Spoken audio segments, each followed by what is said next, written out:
CTET exam में Hindi pedagogy से सवाल बनते हैं और भाषा अर्जन के बारे में पूछा जाता है। भाषा अर्जन एक ऐसी प्रक्रिया है जिसके अंतर्गत बच्चा अपने आसपास के वातावरण परिवार में रहकर भाषा को सीखता है।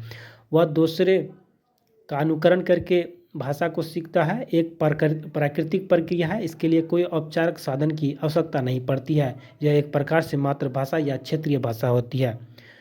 लैंग्वेज एक्विजिशन इंग्लिश में इसको बोला जाता है। तो लैंग्वेज एक्विजिशन क्या होता है? जब बच्चा कोई भी हो, जब बच्चा जो ऑटोमेटिक जो वो भाषा सीखता है, नेचुरली सीखता है। हम लोग भी सीखे हैं, जो सीखे हैं भाषा, वो क्या होता है? नेचुरली सीख जाते हैं, ऑटोमेटिक सीख जाते हैं। तो इसे ही क्या कहते हैं? लैंग्वेज एक्विजिशन यानी भाषा अर्जन कहते हैं। भाषा अर्जन में न किसी टीचर की आवश्यकता होती है, न कॉलेज जाने की आवश्यकता है, स्कूल जाने की आवश्यकता है। आप जो है नेचुरली सीखते हैं, इसे ही भाषा अर्जन कहते हैं।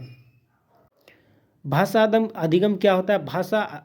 भाषा अधिगम का तात्पर्य होता है सीखना। किसी भी प्रकार के अधिगम की प्रक्रिया जीवन भर चलती रहती है। इसमें औपचारिक साधनों का प्रयोग किया जाता है। भाषा अधिगम में नियमों व्याकरण का प्रयोग किया जाता है। इसे द्वितीय भाषा के नाम से जाना जाता है।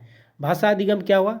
जैसे इंग्लिश हुआ, आपका जो भी सेकेंड लैंग्वेज है, अगर उसको सीखते हैं तो इसमें परेशानी होगी। इसमें टीचर की आवश्यकता होती, इसमें नियम आपको सीखना पड़ेगा, ग्रामर रूल्स पढ़ना पड़ेगा, आपको उस माहौल में जाना पड़ेगा।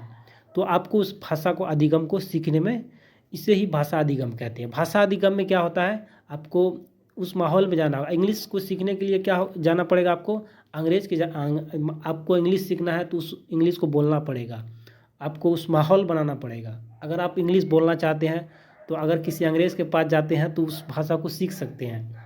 तो क्या होता है? डिफ़िकल्टीज़ आती है भाषा सीखने में। तो ये क्या होता है? भाषा अधिगम होता है।